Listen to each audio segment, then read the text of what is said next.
Hello and welcome. Thank you for joining us in our battery era. Woo! Nice to see everyone. Thank you so much for joining us this evening if you're in the UK. Oh my goodness, Lauren. I feel like this is a long time coming. I'm so excited to chat with you today about your journey in building a personal brand and just, exchange notes, really. Yeah, no, I think, for us, this has definitely been something that we've been working on behind the scenes for quite a while now. So it's nice to be out there kind of sharing what it is that we are working on together. So yeah, super excited to be here and chatting with everyone about it. Yeah, and we have so much we want to share. So from industry trends to workforce types and where you see yourself in the industry. And please, if you're joining in with us, go in the chat and let us know where in the world you're tuning in from. It's always great to see who joins from where. So go ahead and let us know. Welcome. And we'll just get started. So I guess we're starting with our what are we starting with, Lauren? Well, why are we here today? Yes. And yeah, I think we've obviously come together to understand what it is that are the challenges and the barriers. Yeah. And one thing that I guess we feel that is extremely important in our industry is to create this personal brand. But that's what we believe, and we wanted to know whether that was actually something that everyone else believes in too. And yeah, I guess thank you to everyone who has signed up and shared the reasons for joining. There's quite a few important things that we can address. So there was a couple of things just around self-doubt, imposter syndrome, and I guess for me, some of these things have been things that I've actually experienced in my career, and definitely things that we can talk about and share experiences openly and honestly about. Definitely, yes. People mention like the steep learning curve. There's just so much to learn, and the challenge around networking, like finding mentors, breaking into industry networks, and getting, like, if you're in academia, how do you get visible in industry? So lots of great challenges that people highlighted. So we really tried to craft this for you. So thank you everyone who answered that in our registration page. And I want to share, should we get into the, we wanted to announce, we announced this project we're working on at the Yes. Battery Conference. That was so much fun. Did. Yeah, I know. That seems like so long ago now. I feel like so much has happened since we were there. And we were just talking about how daunting it was, being on stage, especially at the Women in Batteries conference. And it wasn't because we were worried about what people would think. I think it's just more like there's so much going on in the industry, and you want to, I guess, put yourself in the best light that you can. So yeah, I was extremely nervous about it, but it just went so well, and it was such like a supportive community, wasn't it? So I think keep that momentum going. We've got the battery show coming up, and yeah, we've got lots to discuss. Absolutely. And when it comes to the battery show, there's so many thoughts I have about how to prep for it. So we're definitely going to highlight that. And if you are going to the battery show, let us know in the comments. We want to see you there. The battery show happens every year, and it's the Battery Show North America in Detroit is the largest battery conference in North America. So it's definitely a great one if you're looking to kind of, see it all. Everyone's there pretty much. So really looking forward to seeing people there. And we actually met last year at the battery show. That's right. In person. We did.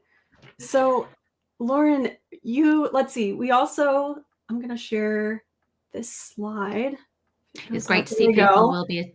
I did a poll on LinkedIn, and I asked people, when it came to your clean tech career, what would you like more of? And it was really interesting, the response we got from this. So most people wanted skills training and upskilling, 37%, while others wanted a clearer career pathways at 31%, and then mentorship and guidance at 26%. And in last place, which surprised me, was the visibility and recognition. And Lauren, you had some interesting thoughts about the results of this poll. You want to share them? Yeah, to be honest, I was surprised because as we've mentioned, we've created Battery Brandfluence, which will be a 4-week course to really kind of get down into the detail about branding and how important it is to our industry. And I think what I can see from this, the visibility and recognition, as that being the kind of lowest percentage of interest, actually that influences all of the other areas of your career. If you're wanting to, I guess, present and have influence and kind of that thought leadership piece. And then also just in like that, as I mentioned, kind of career progression, not only internally, but externally as well. So you're kind of looking at new job opportunities, and they may be either internal or external. So yeah, I found it quite interesting that that wasn't high on people's agenda.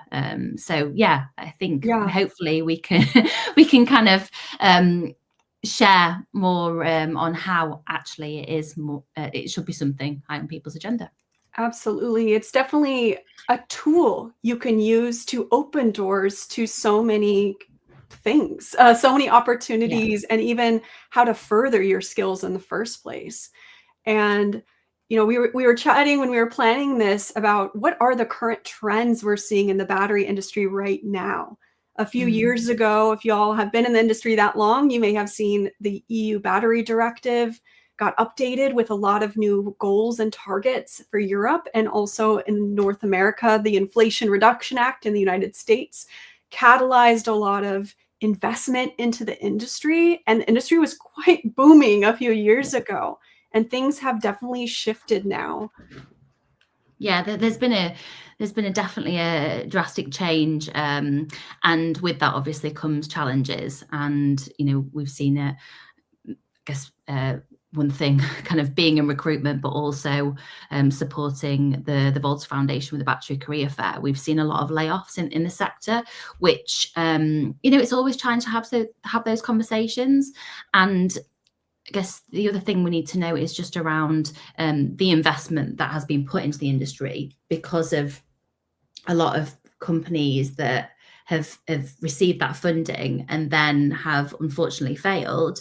Then the investors are looking at kind of their due diligence, which again then impacts these companies that are probably, when they're doing the hiring processes, are doing more due diligence in that recruitment process. So things just take longer at the minute, and I've seen a lot of kind of pause from hiring processes. But it's not all doom and gloom, because there is a lot of opportunity to come. And I think that's one thing that we want to highlight. And you have to be different. You have to look at things differently. And how can you do that? Definitely by being visible and being present on social media and creating links with people that may potentially open a door for you that you may not have even known was there. So yeah, risk, reward. That's kind of the balance, isn't it, at the minute? Yeah, while there's so many challenges in the industry, and companies and people are learning hard lessons as it's developing, right? This is a new space with cutting edge technology. Like, it's not easy. And that's why there's such a hunger for certain talents and certain Mm. skill sets. And at the same time, I feel like there's this discrepancy. And I want to share the Volta Foundation report. There was a talent census, and Lauren, can you take us through what this was? Yeah, definitely. So this is incredible. If you haven't seen it, please take a look at it. I can definitely share the link following this webinar. But what it is we've taken data from over 1,000 individuals in the battery industry, from kind of graduates through to executives in the sector. And they've all answered kind of questions based on kind of talent, skills, training, growth. And there's some things that have come out of it that have been probably what we would expect, but other things, yeah, super interesting, actually.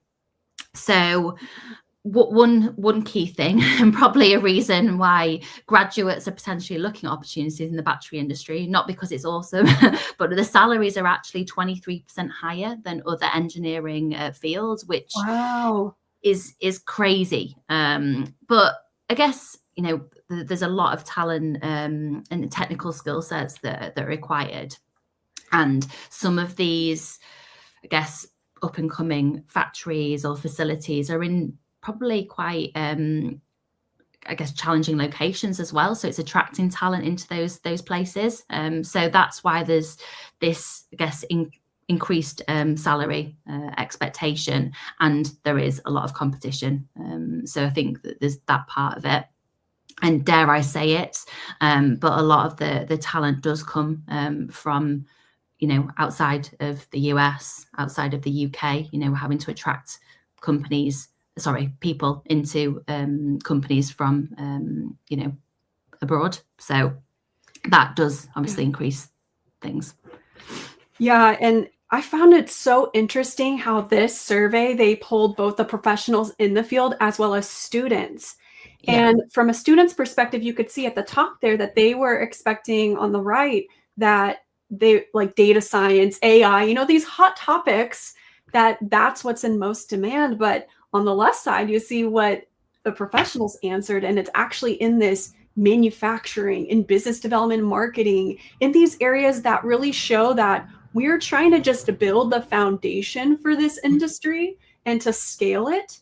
And those skill sets that are more in the advanced data analytics, that's a less of an emphasis of what companies may be actually looking for. And it's just really telling, like, for students who are studying right now, how do you position yourself in an attractive way for these companies that are trying to hire for these high demand skill sets, which they're going to be paying for, right?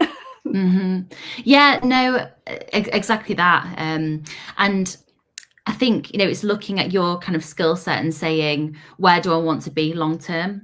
So, kind of getting the foot in the door, and then actually looking at your kind of career pathway and deciding how can you get there. And there's definitely ways to do that. And we mentioned mentors earlier, and they can obviously support with that guidance. But I think the one thing that stood out to me the most was just around, we believe it's the technical skill sets that get us through the door, but actually long-term progression and that career pathway, the softer skill sets are very important to kind of building on that and then going to those managerial positions. So communication, teamwork, cross collaboration. So, if you're an engineer, how can you be speaking to other departments and influencing them?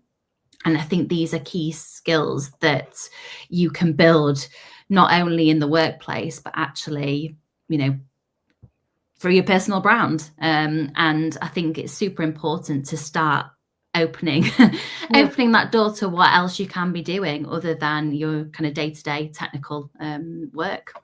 Absolutely. It's like the technical work gets you to the door. Yes. But it's the social skills that opens it for you and allows you to proceed in opportunities. I love that you highlighted that. And I found this really interesting too. Do you want to comment on this pay gap that we're seeing in the industry? Yeah. So, that this is a huge topic of conversation, and I don't want to go too deep into it, but I did find it fascinating that women are paid 30% less than men in the battery industry.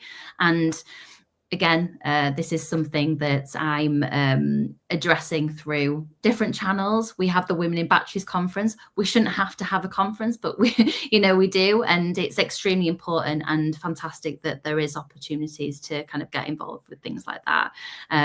I've also produced a spotlight series called Women Power, highlighting the stories of successful women in the industry. So it just shows that there's things that we do need to be doing in order to kind of close that skills gap. Absolutely. Working together, collaborating, networking. Absolutely. And finding role models that we can look toward. I'm always looking for inspiration from anyone, really, men, women, non-binary. Like, it doesn't matter if I admire a skill set. I want to learn more about how those people got where they are. And that was a big motivation for me creating this battery workforce types.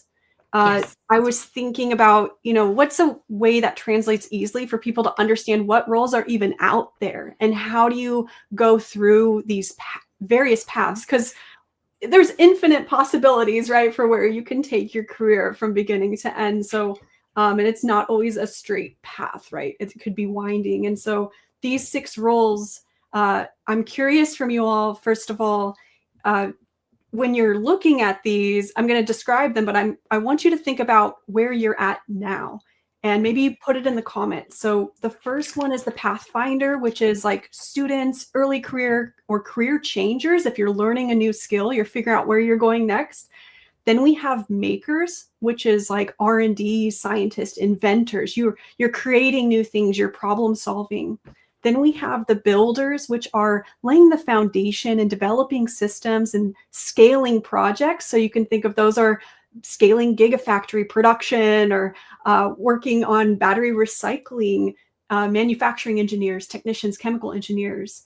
Then you have the connectors, and these are the people who connect people, bridge the gaps, and communicate. So business development, sales, or trade associations.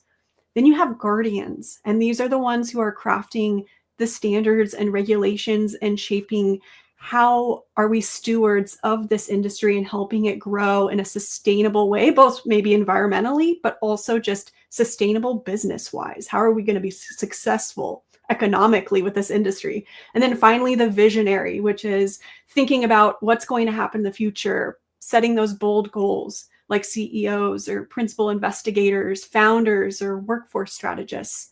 So in the comments, where are you at right now, and which workforce type are you? And even comment if you want to, where do you want to go from here next? I'm really curious to see what our answers are. And I think we wanted to take a moment, Lauren and I, to chat a bit about our paths to start, a little bit about how we've navigated. So definitely I started out just like everyone as a Pathfinder.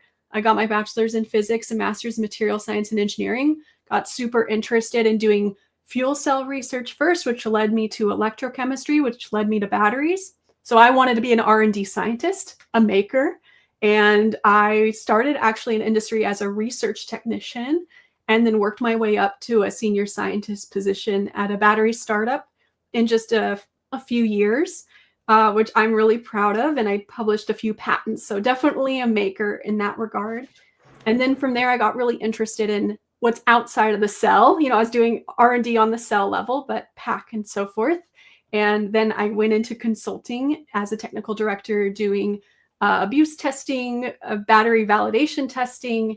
And then I worked at Accenture leading their North American battery team. And I really felt like more of a builder in that role too, but also a connector, because I was working with like Fortune 500s on how do you develop and deploy battery technology?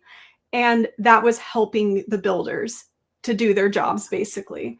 And now I'm a founder, so maybe I'm part visionary. I'm definitely a connector because I'm doing a lot of business development and marketing with Pastana Solutions, which I founded a year ago. And so I'm now, I feel like, in a role of mostly connector, but supporting builders and makers there. So Lauren, I would love to hear what has your path been like? So yeah, mine's not as smooth as yours. Maybe you can guide me. But yeah, so I did start as a materials scientist and went into the automotive sector as a quality engineer and material scientist. Made springs for car suspension, so very kind of, I guess, classic automotive. But at that time, I just felt that I was constantly trying to improve things and look at different ways of doing a process. And I didn't feel that anyone else was on kind of that wavelength. So I ended up leaving quite quickly. So I guess at that point, Pathfinder, maker. Yeah.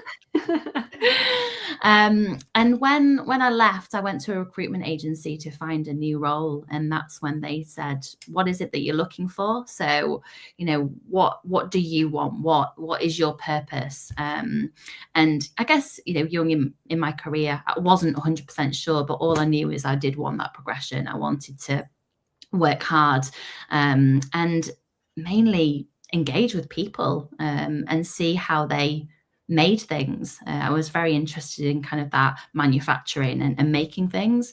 So went into recruitment, and that's what I kind of been doing over the last, I guess, 10, 12 years, supporting people in their career, mainly working with people. So connecting people through recruitment, through account management, through, I guess, building communities. And yeah, most recently, I've kind of seen myself more as someone who wants to, I guess, take that next step. And so I reckon that visionary is kind of in my line of sight. Yeah, I definitely see that. Yeah, but right now I'd probably say more on that connector side, kind of business development, sales, yeah, connecting people and supporting them in their in the industry, really. Yeah. And I see in the comments, like a lot of you are sharing. Thank you so much. It's great to see the assortment. And I like how this person said, can I be more than one? I feel like being many of those. And I think, that's a challenge I have. And it sounds like Lauren has too, where it's like, oh, we want to do so many things. And I think it's great to, learn a variety of skills to do any one of these really as you go along. It doesn't have to be straight. I feel like I'm constantly a pathfinder. I'm always trying to learn and grow and expand what I can do. So thank you all for sharing. And I'm curious too from y'all, let's pivot a bit to the personal brand aspect of this, like how Lauren and I have used our personal brands to move through our career. And first from everyone, on a scale of 1 to 10, how confident do you feel posting content on social media platforms? Would love to hear where you're at now. And once you share your confidence in posting, also make a note of on a scale of 1 to 10, how strong would you say your personal brand is now? Would love to hear what you think, or even if that's an internal reflection, that's totally fine. If you don't want to share it publicly. Yeah, I was thinking about kind of the first time I actually posted on LinkedIn. That was quite a while back now, but the apprehension of posting something into kind of the unknown was extremely scary. But I guess I look back now and I think, why did I worry? What was there to kind of worry about?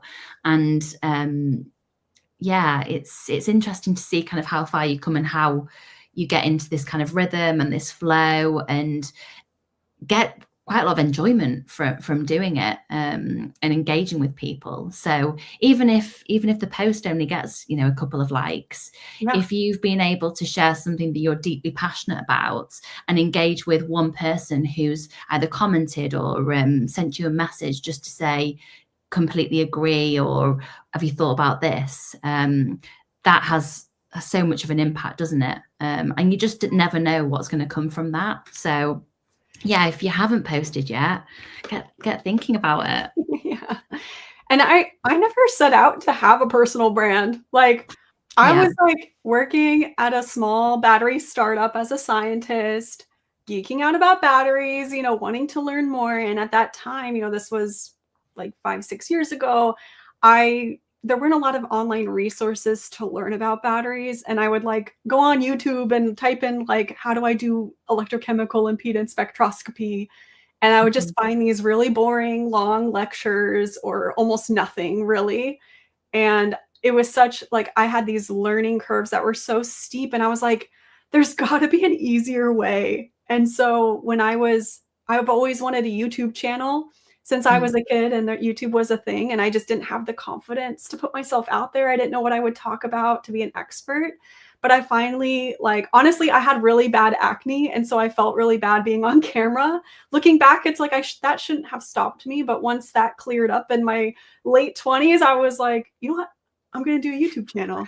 And so I made some videos, and I was like, if just one person watches this and benefits from this, like it helps them, then I'm satisfied. And now like my video on EIS has like over 60,000 views. It's wild. And that was years ago, and for a video like on YouTube, there's some with like millions of views, but it's such a niche audience. And the benefits of that is it helped my confidence. It helped me connect with people who are my fellow battery geeks, which I love. And I didn't know this, but it was the starting of developing my personal brand, which is really just who I am, what I like, my skills, how I show up in the world. So yeah, getting started is the hardest part, I think. Yeah. What would you say to someone like finding the right medium to put themselves out there? This is the thing, it is about being authentic, isn't it? So whatever feels more natural to you. And I've not done a ton of videos, I have to be honest. I had to kind of build myself up to do a video. And I think we always make excuses. I've not got enough time, all these different things that come up. Oh, I can't do it because my hair doesn't look good, or all these things that we can just put ourselves off, don't we? And it does sound cliche, but just doing it and kind of building that momentum.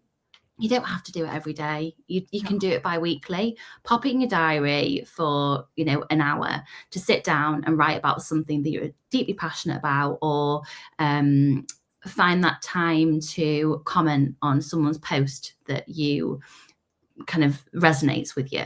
It's all those little things that you kind of do that build up that, I think we talked about it, that 1% that you do to kind of keep building on how you can improve on your, not only your personal brand, but I think it is about confidence, isn't it? And self-belief. There's a lot more to it. But I definitely found, for me, it was bringing out more of like a creative side, and that was something that maybe I was lacking. So I actually use it as more of a creative outlet, and use it kind of out of enjoyment. So I hope people can jump on that journey too. Absolutely. Yeah. And I'm curious, how do you share your expertise currently? Are you guys, I see in the comments, some people are saying like LinkedIn is a place, or, I just got a Substack. So there's so many different mediums, whether you like writing or you like video making or speaking, podcasting. There's so many different mediums that you can try and play around with. And yeah, I think too, like, to be consistent is a big thing. So just starting small, starting with something you don't have to spend much time, and go from there and really engage in a conversation with people. And the way that I got started was just basically talking to my younger self. I pictured like when I was filming my YouTube videos, like, let me talk to Jill, who's like in graduate school, struggling to learn this thing, and by doing that, it connected me with people at that part of their journey too, which is really amazing. Yeah, that's a super interesting kind of route into kind of your journey. I think for me, on reflection, one of the other things was just around enjoyment, because I work full time, I've got a young child, and I wanted to make sure that the time that I was spending, I was giving it my everything. So I was showing that I can be trustworthy, that I'm building like a strong reputation, and I'm not in it for like a quick win. It's more of like a long haul. I'm here for the long haul type of thing. So kind of having this longer term vision really helped me get through maybe some of those longer hours where, I'm away, for instance, from home. And it's definitely, on reflection, it's one of those things where you're like, oh gosh, that's the reason I'm doing this. Yeah. And Lauren, with that kind of balance in your life too, which I so respect from you, like, you've grown your LinkedIn following to over, what is it now? Like 17,000 people. Like, how do you get from 100 to there? Like, take me through that. Yeah, I think it is definitely engaging with like networks. So Volta Foundation for me has been kind of the best network for me to engage with. And there's some hot news coming out, but I will be joining Volta Foundation full time as of tomorrow. So that's some news. But yeah, just engaging with these networks, putting yourself out there by reaching out to the conferences that I know that will have companies that I'm wanting to engage with. So there's some other places, so like conferences, seeing if there's any opportunity to speak on panel sessions, talking to people like yourself. And I remember when we talked way back and we were sharing kind of books and things to read to support ourselves with more like self-development side.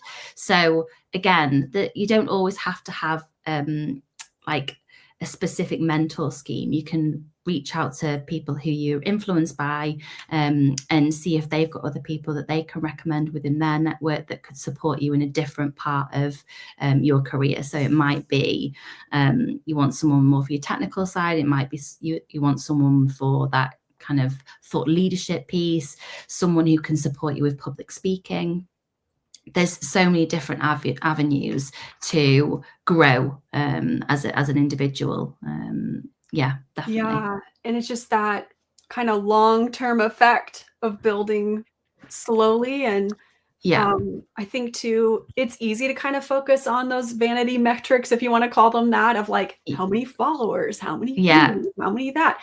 But what really moves the needle, like I found, is like the quality of those connections. And this is a small industry. So if you're trying to like starting a YouTube channel, right? I knew from the beginning that I could not monetize it through YouTube if I was going to be talking about the nerdiest battery topics you could, because that audience, you know, it's not in the millions. It's like all 60,000 people who know what EIS is. I've seen that video. And like, I don't make money off of that, but it's the kind of connection with people that is the meaningful part. It's not in the monetization of these platforms. It's in the opportunities. People get to know you. People, you know, build a rapport with people. You see them at conferences, and that accumulates slowly over time. It doesn't happen overnight. Well, one of the stats from the Battery Talent Census talks around the industry potential growth being at like 400 billion by 2030. So, you know, where obviously we've been in it a couple of years, we really are at the start of things, and there's only more and more opportunity that's going to grow. So starting now is like crucial, isn't it? And you obviously started 5-6 years ago. I did maybe 3. So yeah, it's just to inspire, I guess, you guys to start now, really. It's not too late. You're getting in early, even if you start tomorrow or today. So I want to see more people, you know, sharing their expertise. Whenever I meet someone, I'm like, you need to write a blog or something. Like I would read that. So definitely. Yeah. And, you know, thinking about that, Lauren, you have such amazing insights from being a recruiter in the space. And you came up with this framework for networking gold. So take us through your idea of this networking gold principle. Yeah, so I guess I created it. It was more kind of from a recruitment standpoint, but I feel that it's something that we can all be doing to have meaningful and effective connection and communication with kind of a target audience. So I'm not going to go into too much detail, but I do really want to kind of talk through it as I would. And I guess if you do sign up to Battery Brandfluence, we'll go into it a lot more detail, and there'll be lots of worksheets and things alongside it. So if we just kind of start from the beginning. So for me, when you're in an industry, you should be looking at target companies that inspire you. They're a hot list of businesses that really excite you, and you keep an eye on what it is that they're doing, because you know that they're either going to be successful, they've got a product that you're really interested in, you've worked on a similar technology. These types of companies are kind of crucial to your growth and your success. Because if they're not going to be one that you're going to work for, you might be working with them. We want to support the full kind of battery value chain. So that hot list is essential to your success, and make it super clear as to which ones that you want to engage with. So just 10, but it really will kind of give you a lot to go at. You've got to be efficient, you've got to be intentional with it and put your energy into those companies. Again, as I've said, you can do this from a networking standpoint. So it might be 10 companies that you want to engage with at a conference or like some kind of networking event, or it might be companies that you want to work for. So you can look at it either way. And sometimes the best way to kind of find some of these companies are through different online lists. It might be Forbes, top climate companies in 2025, that type of thing. So building on your network, making a list of the contacts, around 100 to 200 contacts. That's probably about 15 from each of the hot list companies, and you want to be engaging in with specific contacts from there. So it might be that C-suite are on your radar. It might be that commercial directors. It's whoever you feel will be most influential within your career or within your role, or it might be hiring managers and TA because you're looking for a job. And then the way to kind of get in there is also to look at potential peers. So people you may have worked with previously, past colleagues, for instance, who may be able to make an introduction. And just like a tip, you can connect with 100 people on LinkedIn a week. So, if you are being quite savvy with it, you can connect with 100 people on LinkedIn and build your network that way. I do have to say, working with a recruitment agency or recruitment partner is pretty helpful with things like this, because they can access email addresses and things that are a bit more kind of intimate. So it might be email addresses, might be their cell number to kind of get in front of them. Prioritize outreach. This is super important. I think we all think that it's not going to get us anywhere and it's going to take a load of time, but messaging 10 new contacts each day, it doesn't take up too much time.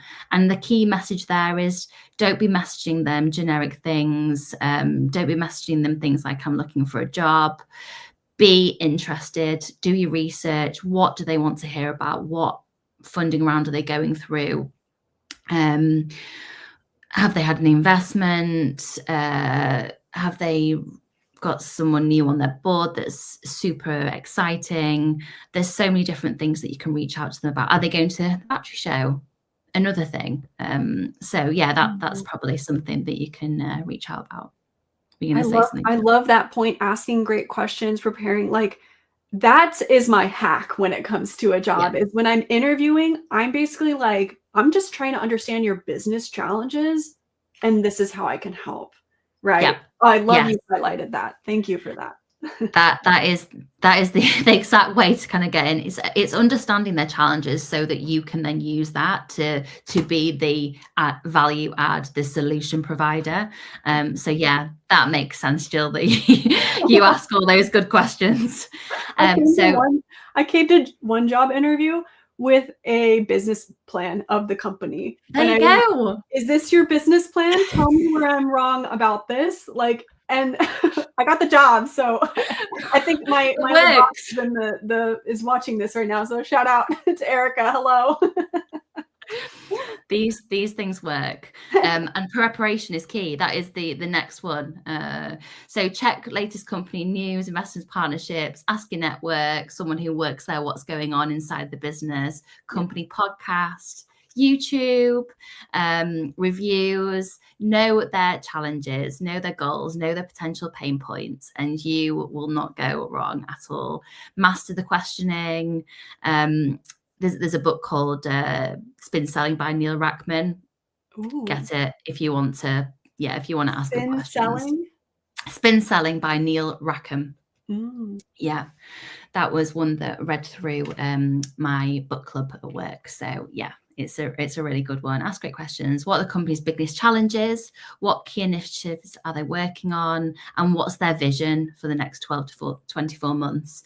That can be challenging our industry, just with kind of run rate, but just ask those questions so that you don't get into a sticky position, such as joining a company that maybe doesn't have a long run rate, and you can't, you're in a really kind of difficult position. So then, as I said, adding that value, how do you do that? You use words like collaborate, connection, exchange, share insights, and just keep researching their challenges so that you know that you could partner with them.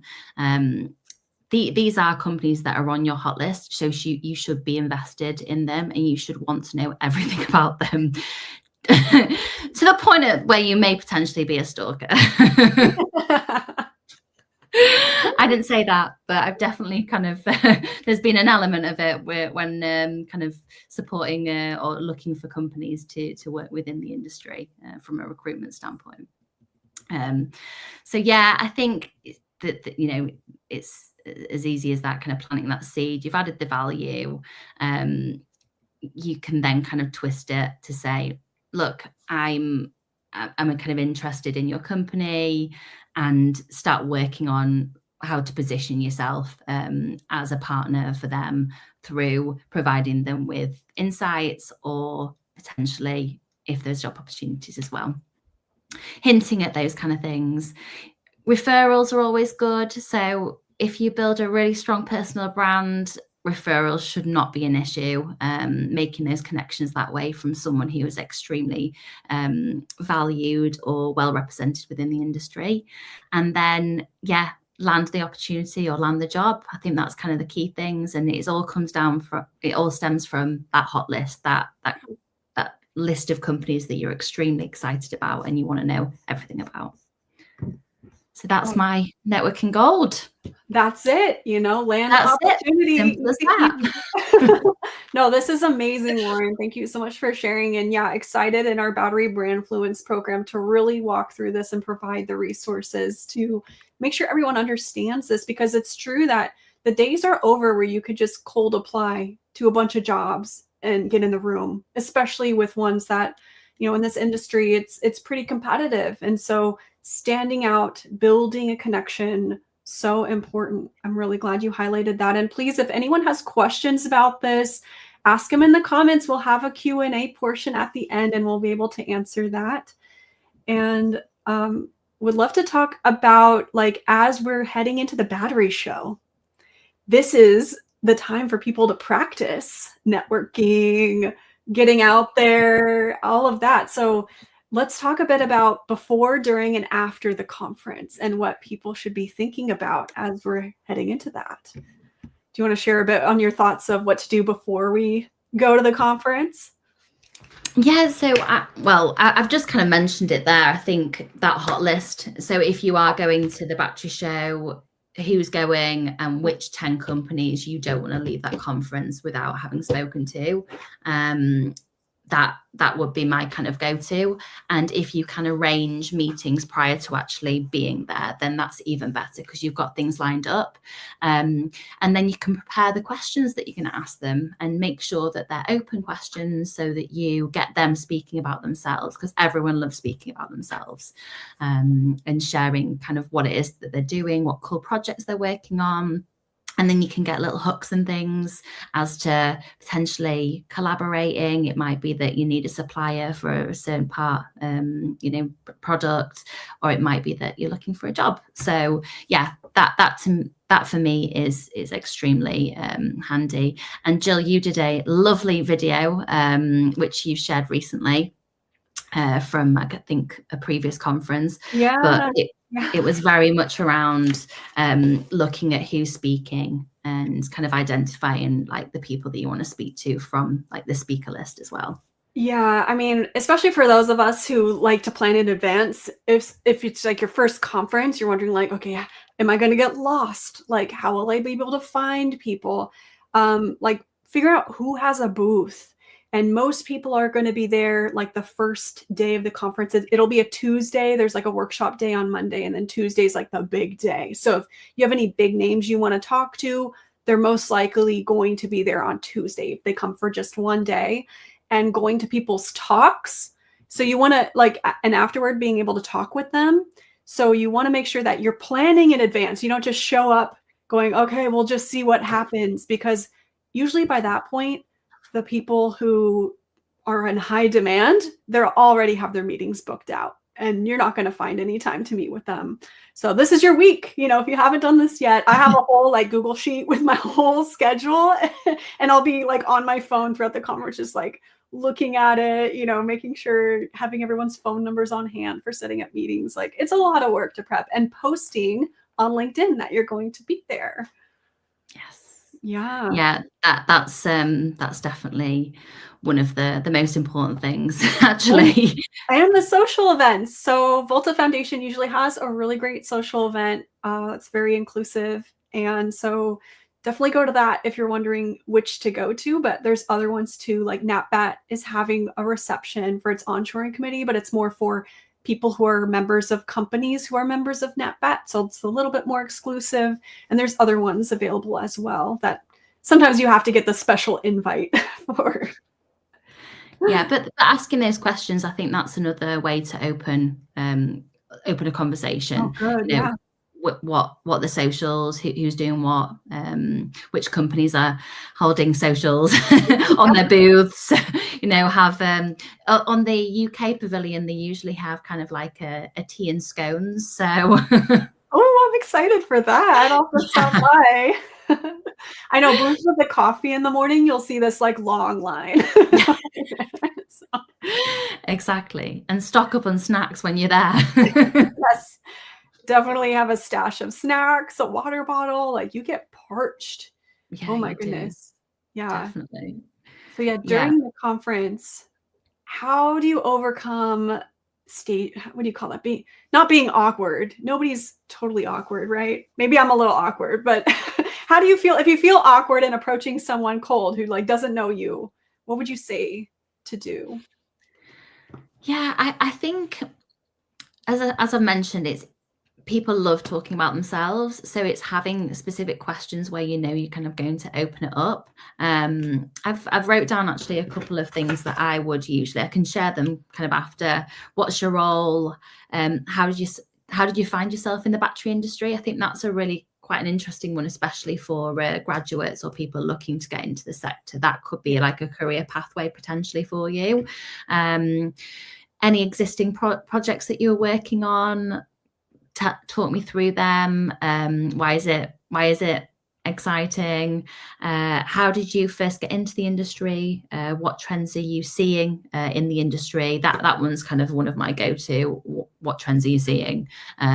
Maybe don't go in for what are the challenges at the minute. Something a bit more upbeat, because we're all going to kind of say the same thing. Will you be attending any of the talks? Which ones?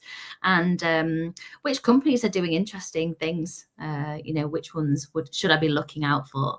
That's another one, because I think that could help with building your hot list. There's usually potential growth.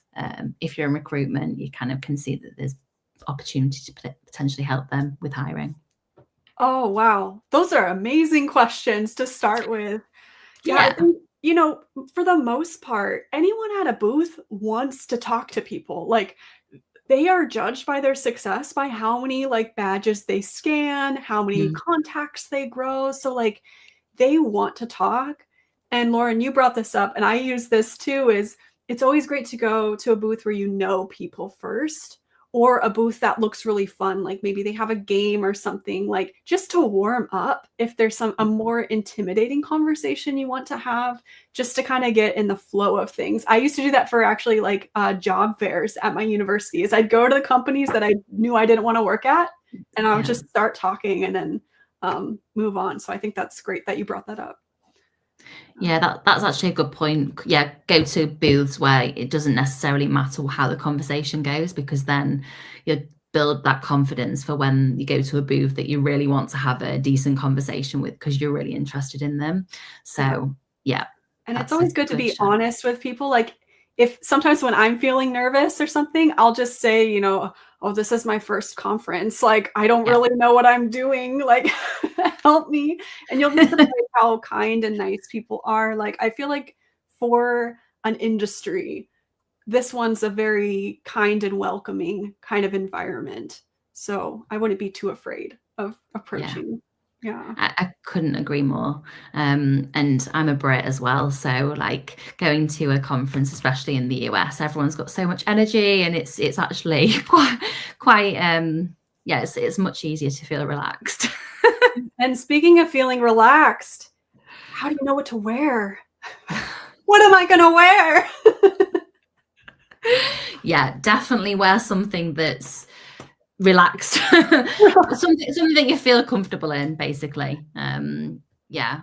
I know that there's a lot of walking, but there's also an element of feeling comfortable to an extent where you don't feel overdressed, or you're not wearing something that you wouldn't usually wear, because you'll start feeling comfortable and then may not portray yourself in the way that you would like to.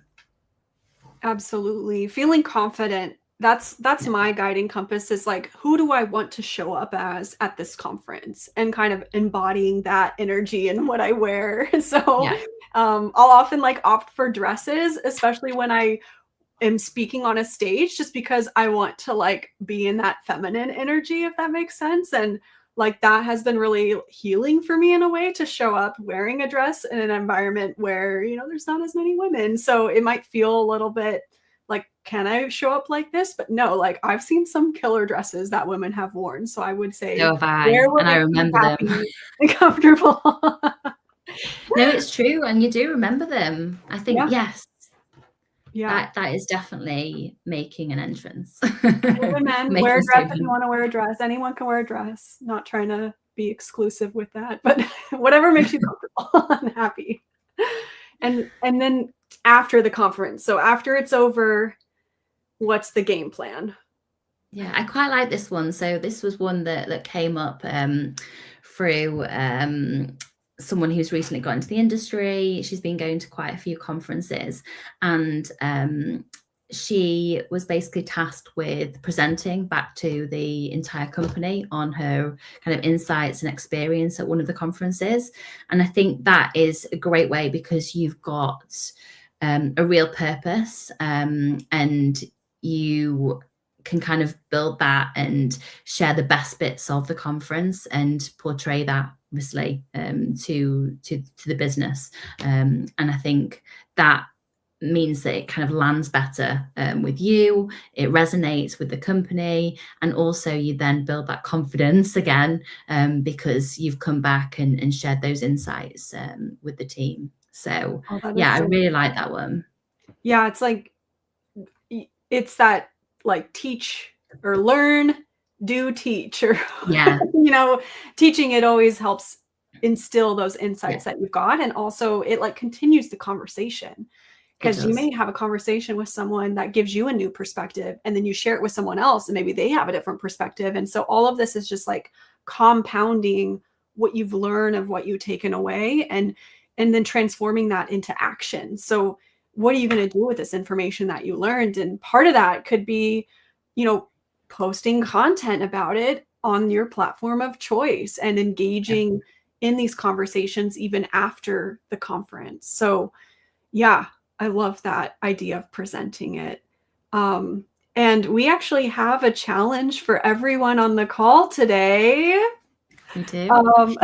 So if you're watching this, we challenge you to write a post on LinkedIn that you attended in our Battery Era webinar, and either your biggest takeaway or reflection, and tag Lauren and I, and we will repost it. So everyone can, after this is over, get on your LinkedIn, reflect on what you maybe learned, or your biggest takeaways. And I'd also be curious what people took away from this. We're sharing a lot. Yeah, me too. And also anyone who's kind of engaged and sees those posts, feel free to comment on them as well. Yeah. Really nice to kind of like build that community and support one another in what we're trying to achieve. So yeah, that would be amazing. Totally. And speaking of bringing people together at the Battery Show, we're going to have a Nanoverse Battery Courses meetup. So in the description, we'll provide a link. And for those of you who register, we'll provide a link so you can join us there at the show. It'll be on Tuesday. But if you're watching this after the Battery Show Fact, stay tuned, because we'll probably have more meetups at future conferences. And Lauren, maybe share a couple words about Battery Brandfluence that's coming up. Yeah. So As we mentioned, this has kind of been building up for us, and it's something that we're super excited to share. So we are building a 4-week program, so a course where we will have our students attend, hopefully you guys, and what we'll be sharing is just kind of insights into how to build a meaningful, purposeful brand and how to maximize that. So we've kind of discussed some of the ways in order to do that, and I think it will be different for everyone, kind of what it is that they're wanting to achieve. So it might be that you're currently looking to grow within the business that you're working in. So career progression internally. It might be that you're looking externally at opportunities and how to secure the dream job. It might be just kind of that thought leadership piece and how to be seen by conference organizers, producers, and how to land that kind of speaking opportunity. And that there's just so many different things that we feel we can support with, and we just want want you guys to be part of this journey that we're kind of creating, and this vision that we've got where we can create this strong community and support you in your kind of endeavors. So I think the one thing that I want to say is just this industry is challenging. The climate tech as a whole, we've got like this stronger kind of pull. There's a reason why we're doing this. There's a meaning behind it, and it can be quite draining personally to put all that pressure, as well as kind of working within a sector, because it's something that you kind of believe in. But I feel that if you're in it together on a journey where you're supporting one another, you can be creative, then it just feels a lot easier, and just a better way to kind of go on this journey. It's so fun, and I can know how it feels to maybe be in a company and feel alone, or like you're the only one who wants to talk about certain things or explore certain topics, and like really trying to create that kind of supportive community that helps people get where they want to go and find whether it's a more balance in life or get on that path of ambition. Like wherever you go, you can always, like, having that personal brand, as we call it, is like your superpower that you can use as a tool whenever. And that's what Lauren and I have done in our careers and continue to do. And we've just found so much benefit. We want to help others navigate that and build it for themselves. So really excited to partner with you, Lauren, on this. Likewise. Super excited. Just want to get started. I know, right? And at this time, happy to answer any questions you guys have from this. We covered a ton of topics, from the networking goal to how to show up at the battery show to building a personal brand. And we got a few questions already, I think. This is being recorded, so you'll have this provided, and you can go back to this as a resource too. So are there any questions? I see one here. Are there right opportunities for new people in the battery space? So for early career, if you're just coming into the industry, are there opportunities? Lauren, as a recruiter, what do you say to this? Yeah, I think that there's always going to be opportunities. It is about persistence and identifying the right companies. There might not be necessarily opportunities right now, but it's working on what it is that you're wanting to gain from your career, trying to open up a door, using Network Gold to open up that door and have touch points with multiple people within those businesses. I think there's also an element of, you might not know which company you're going to end up working for. So building kind of a network and being introduced to different people might end up leading to your path that you never thought you were going to take. So there's lots of opportunity in the space. It's just about, I guess, identifying what's the right fit for you. Yeah. I think too, there's, from what we heard in the beginning, when we asked people what your challenges were, a lot of people were saying there's less senior positions actually in the industry. people are opting to contract workers and stuff. Yeah. So I still think there's a lot of opportunity for entry talent, but it's all about positioning yourself with that networking gold. So I love that you highlighted that.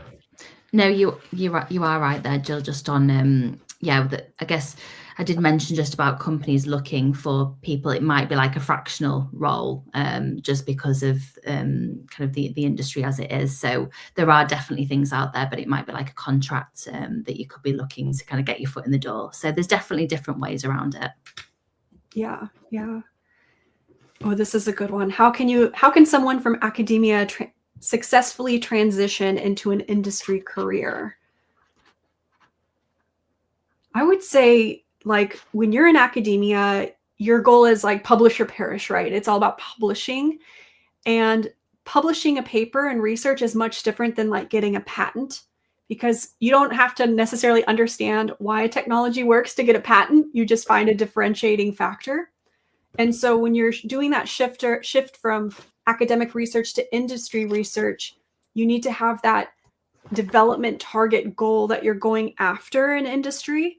And it's less about exploring the why, like, why do ions flow this way? Why are batteries working this way? To like, let's get them working at a 10,000 cycles to 80%, right? You have these targets. And so you're less able to explore freely and more locked into these kinds of deadlines. And so knowing how to communicate the progress you're making on your projects to your company's leadership in a way that they can hear and know, okay, we're on the right track for our technology development. That's a skill to learn, how to translate your scientific research into business outcomes. And a big skill I think that we need more of is people who understand how to build technology roadmaps and how to go through that process of taking a lab scale innovation and commercializing it. And that's what I'm helping a lot of my clients with right now. And it's definitely a challenge, but those skill sets make you super powerful as an academic who understands the technology super deep. And then you're able to translate that to a business audience. What do you think, Lauren? Yeah, soft skills. It's kind of honing in on your soft skills. So how to influence, how to collaborate successfully, cross-functional collaboration is extremely important. You're going to be working with so many different types of engineers, even, and that you might be engaging with kind of marketing as well. There's so many different parts. And I did want to mention kind of earlier, actually, if you are stuck with kind of the social aspect, talk to your marketing team. If you've got a marketing team as well, they're probably a good team to lean on who can help you. But yeah, definitely soft skills. Absolutely. Great question. That's always a challenge to do that transition. And especially when you're applying for a role and you're trying to navigate, like, how do you position yourself, and leaning into those business outcomes is always great. I think another one, sorry, just jumping in, resilience. I know from kind of clients that I've worked with, if you're transitioning from academia, it's showing that resilience and that determination to kind of stick out a job in industry, because I know that it can be challenging in academia, but it is more of a comfort blanket than actually going into the world of industry. So showing through kind of the answers during an interview process that you have resilience and you can, you really want to be part of something and succeed. Yeah, I think that's really something to get across. Like being honest that you fail and you've learned, and that's a good thing. That's part of the process. And yeah, this question, how can I start building a personal brand if I don't feel like an expert yet? Ooh, so you're feeling like, who am I to be talking about these things? Someone might call me out and say I'm wrong, right? Oh, I struggled with that so much when I got started. I think the mindset that I kind of shifted to was that it's kind of a hack for learning is to be wrong publicly because people will teach you. They'll be like, oh, actually, it's not this, it's this. And then you're like, great, thank you so much. Now I know something I didn't before. So that helps me when I post something to be like, I'm learning too. I'm coming in, sure, I'm coming in maybe as an expert ahead of where I was several years ago, but I still have so much to learn. What do you think, Lauren? I actually think it's tagging people, if you're going to do a LinkedIn post, it's tagging the experts in and Oh, saying, what yes. do you think? Because Yes. I feel that you learn so much more from engaging with people that you believe are experts, and they respect you so much more for asking them, and you learn. It's Yeah. all about learning. And something definitely in business, fail fast. If you get it wrong, who cares? It really doesn't matter. As long as you are learning from that failure, that is a success to me. And you build on that. It's a foundation. So yeah, Absolutely. fail fast. Absolutely. And showing your learning journey is so powerful because it helps other people feel safe. Is that the right word? Or like, oh, that I can share, like they're making a safe space of, showing their progress and failures and that they're not perfect, right? It Yes. makes people feel, oh, okay, I can show up now and not have to be perfect. And I'm learning too and asking questions. And I think a lot of people get held up. I used to not ask questions because I was afraid that, oh, someone would find out I don't know everything. Well, yeah, nobody knows everything. Right? So I've actually got that down. Ask for help. That there's certain things. Follow your intuition. Ask for help. Know your worth. All these different things. I have helped me kind of build on my brand. Absolutely. Absolutely. Yeah. Keep the questions coming. Maybe Lauren and I can answer just a few more. How does that sound, Lauren? I know we're a little bit past where we Perfect. want. If you've got any questions, please keep them coming. So I know I need to stand out in this industry, but I don't feel like I have a brand. How can I start building one that feels authentic and not forced? I think you've got to do something that you enjoy. So start by doing something that is authentic because it's enjoyable to you. So you did the YouTube channel, didn't you? And that felt right for you because you that was something that you were drawn to.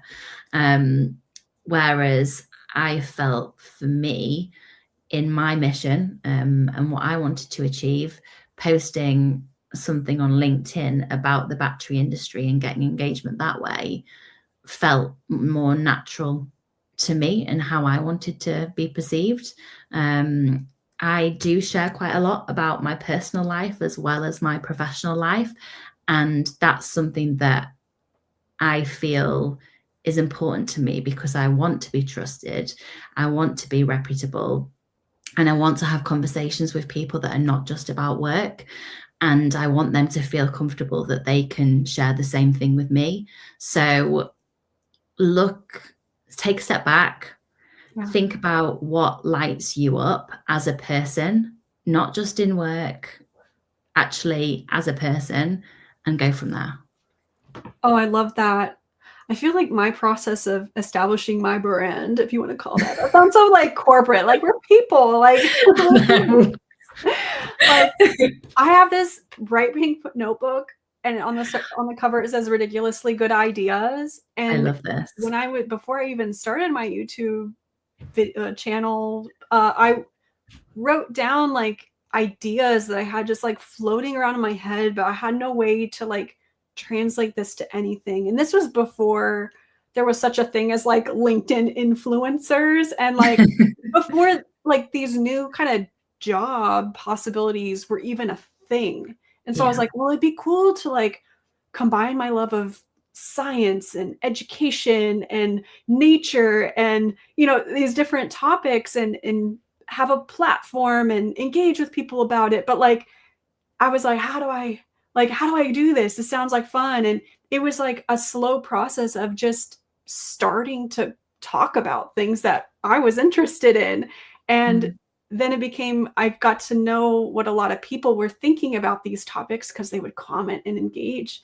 And I found, it kind of shaped how I started creating in a way, but I always kept it authentic to like what I was really interested in. Because if I show up and I'm not interested in something, like you said, like if it doesn't light you up, it's not really going to translate well when you go out there and you say it, because it'll just feel not very authentic. Yeah. And you don't necessarily have to talk about batteries. Like if that's not the thing that lights you up, like please talk about whatever does light you up. So exactly. Yeah. So true. Yeah, it's just a process and we change as people over time. So even as from when I started to now, I feel like this big shift from like research scientist to now like business strategist. And that's been a weird thing to kind of go with the flow and navigate, but whatever, we're always changing. So you're working it. It's all good. We're working it one thing at a time.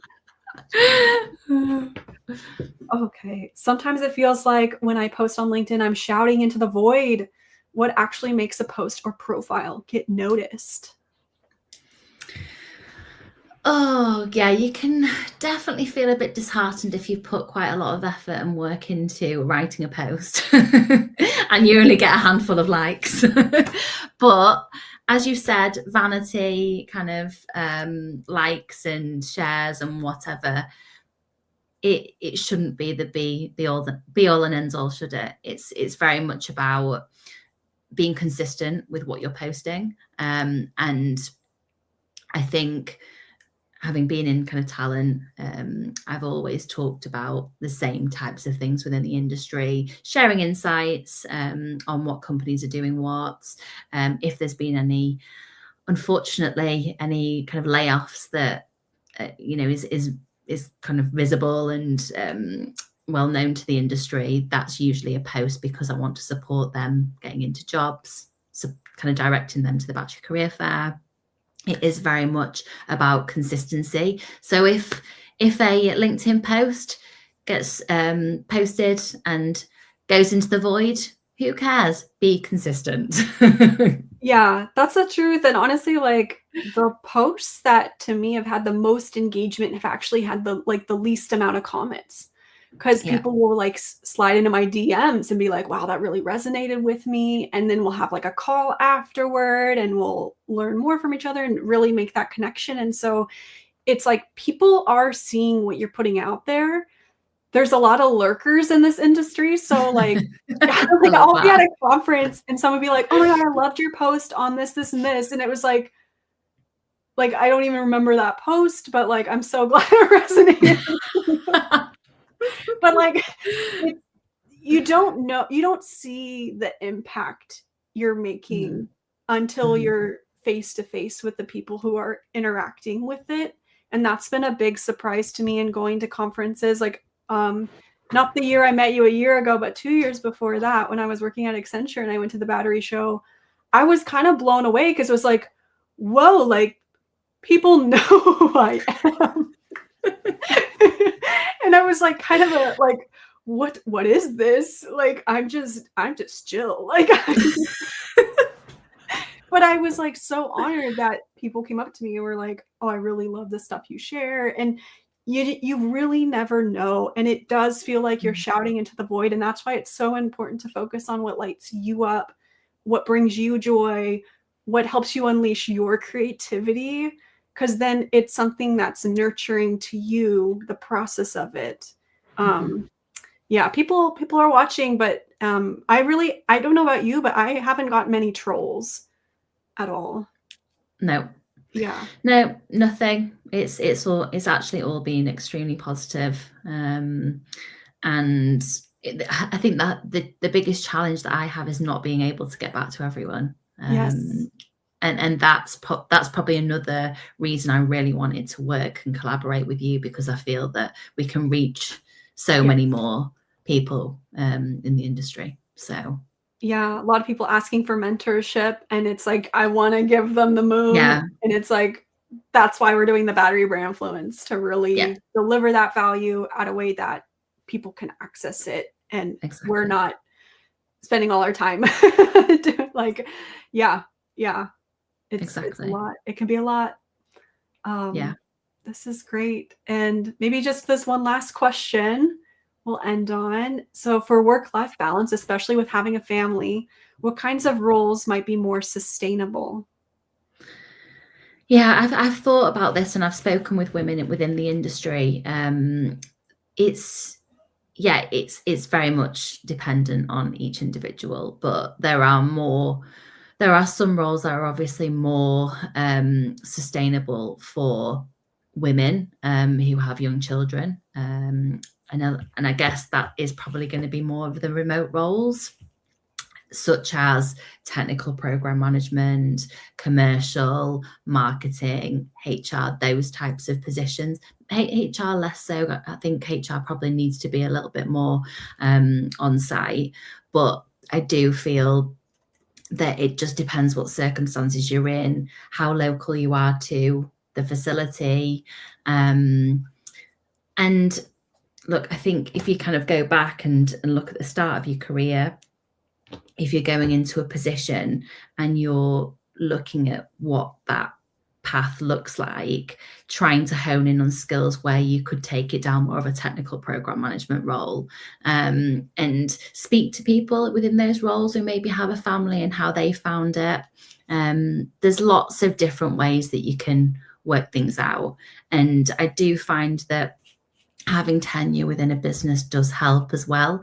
You have got that, you seem to have a lot more flexibility in kind of negotiating different things. You've built up relationships with a lot of the stakeholders. So there is a lot more flexibility when you've got kind of time within a business. Absolutely. And I feel like too, you want that stability. You want the ability to work, certain hours a day that's more predictable. And those kinds of roles tend to be more in like manufacturing, in maybe policy areas. There's a lot of different roles, and I'm coming out with more resources about the different roles in the industry in general and looking at deeper at this work-life balance across them, because I think this is an important thing to focus on. Because not everyone can join a startup and go like a million miles an hour and sacrifice their social life like I'm doing right now. But we all have our phases, and there's so many opportunities in this industry, and there are opportunities that allow you to have this balance. But I love what you said about it's about finding that workplace that gives you that and that understands that, and maybe you've already proven yourself because of that track record you have with them. And I work remotely, so I'm like a bonus mom to a 13-year-old. So I like working remotely because then in my day I can go and pick her up from school or have little moments like that between meetings. Like it's brought me a lot of flexibility, and we have seen this trend towards more remote roles. But if you're working in like a lab environment, oftentimes you're kind of confined to that space.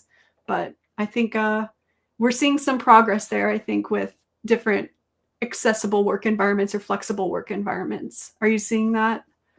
Yeah, no, definitely. I also think it's about connecting with people like us that have those responsibilities, and sharing ways we manage it, and just being in it together. I think that really does go a long way.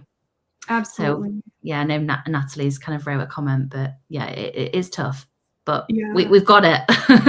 We can do it. We can do it. We're here to help. Yeah. And I believe we got one more question, so let's do that. Yes. Are there any structured mentorship programs you'd recommend for people in batteries?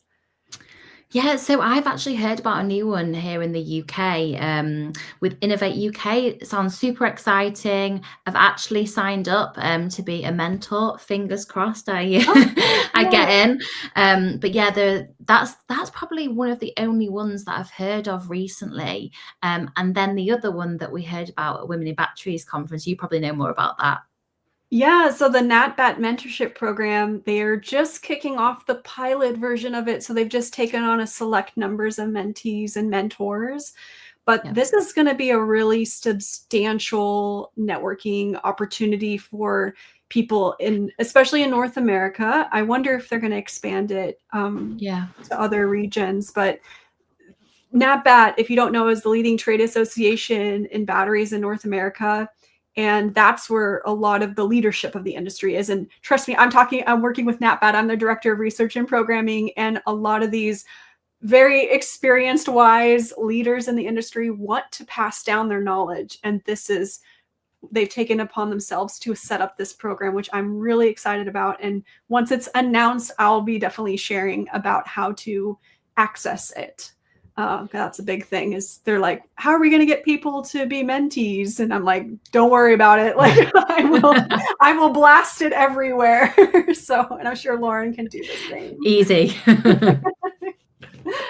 Yeah, well, this has been so fantastic to talk with you, Lauren. And thank you everyone who joined in. Yeah, no, it's been amazing. Really, really enjoyed it. And I hope you guys have as well. Yeah, I'm sure we'll be doing this again sometime too. So see you at the battery show. Thank you. Thank you. Bye, everyone. Bye.